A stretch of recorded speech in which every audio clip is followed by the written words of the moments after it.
So the next topic that I want to discuss, and then the next chapter of the book, was really about the split of it's always two, the split of two different types of inequality, right? And this is the part of the book that I found super useful for myself in terms of boxing the issue of inequality in my mind. The distinction is quite simple, but it's not simplistic, if you know what I mean. So basically, Piketty is saying that there is a difference between capital labor inequality and labor inequality. Right, so on one side, there is capital, labor, and on the other side, there is labor. So basically, capital labor inequality, and I'm quoting Piketty here, since the Industrial Revolution, and particularly since the work of Karl Marx, the question of social inequality and redistribution of income has been posed primarily in terms of opposition between capital and labor, profits and wages, employers and employees. Right? Inequality is thus described as a contrast between those who own capital, that is, the means of production, and those who don't and must therefore make do with what they earn from their labor. Capital labor inequality is talking about the inherent inequality in the fact that some people own the means of production. A good example in modern time is the dividends, right? The shares. So some people have capital, which is dividends, and some people have to work, so put in hours for an employer, right? And that's labor. You know, talking about productivity, there is capital and labor that come into play, and the question is how to divide one unit that is produced by capital and labor. Capital/labor inequality discussion always comes down to capital, labor, capital on one side, labor on the other side, and how to distribute the income generated by the two between the two.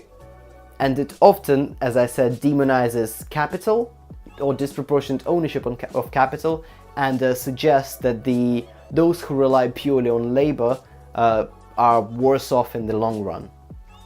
Now, the second type of inequality, and this is actually becoming more and more prominent in the modern discussions, right? Because the evidence actually shows that in 1980s, the type of inequality that actually reversed or disproven the Kuznets curve was the labor inequality, not capital labor. So labor inequality is quite easy to understand. It really concerns, in a nutshell, the difference in wages. Right, so now there is a lot of talk about the compensation of CEOs versus the compensation of normal workers. So when you hear kind of this sort of discussion, that refers to labor inequality. So just to recap, when we talk about two different types of inequality, the first one, capital labor inequality, concerns, for example, situation when, say, Jeff Bezos owns this many shares of Amazon, and on paper he's worth this much, also due to dividends he gets paid this much a year, and let's say the average worker at Amazon earns a certain sum an hour, and then there is a gap between the two, right? One owns a lot of capital, means of production, and one relies on labor.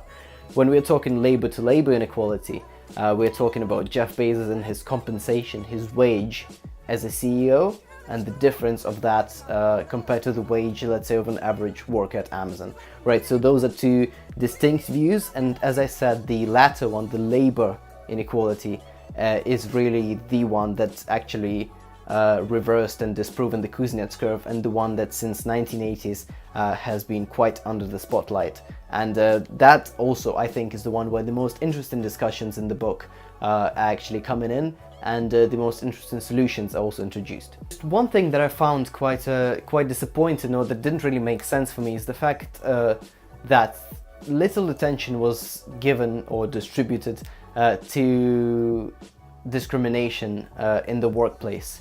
Right, so this book, the Economics of Inequality, was really concerned with economics in terms of,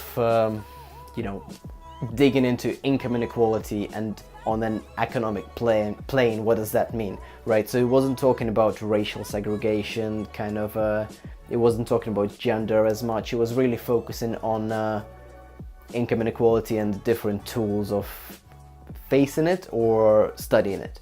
Right, so that's one thing. Discrimination was mentioned, but it wasn't given enough attention. And I think when we are talking about labor inequality, discrimination is absolutely at the core of the problem, in my opinion.